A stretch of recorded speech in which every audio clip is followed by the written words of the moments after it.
சேலம் மாவட்டத்தில இருக்கக்கூடிய மக்கள் அனைவருமே இந்த ஒரு கடைசி வாய்ப்பு தவற விட்டுறாதீங்க. சேலம் மாவட்டத்தில இனிமேல் ஒரு வீட்டு மனை சதுரடி விலை ரூ. 1000 கீழ போடுறதுங்கிறது சாத்தியமே இல்லைங்க. அப்படி இருக்கும்போது நம்மளுடைய வி5 கிரீன் அவென்யூ சைட் பார்த்தீங்கன்னா, மொத்தம் 450 வீட்டு மனையில ஜஸ்ட் 18 வீட்டு மனை மட்டும் அவைலபிள் இருக்குங்க தற்சமயம். Already phase 1, phase 2 100% sold அவுட்டுங்க.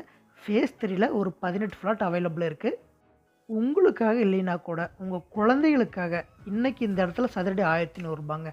இன்னொரு 15 டூ 20 வருஷம் கழிச்சு, இந்த இடத்துல ரூ. 1100 சதுரடிக்கு வாங்க முடியுமான்னு நீங்களே திங்க் பண்ணிக்கோங்க.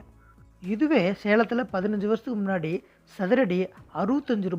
100, ரூ. 150க்கு நம்ம இடம் வாங்கியிருப்போம். இன்னைக்கு அதே இடத்துல இன்னைக்கு நம்ம வாங்க முடியுமாங்க? பேலன்ஸ் 18 ஃப்ளாட் மட்டும் தாங்க இருக்கு. சீக்கிரமா ஸ்க்ரீன்ல தெரியிற நம்பருக்கு கால் பண்ணி உங்களுக்கான மனைய புக் பண்ணிக்கோங்க.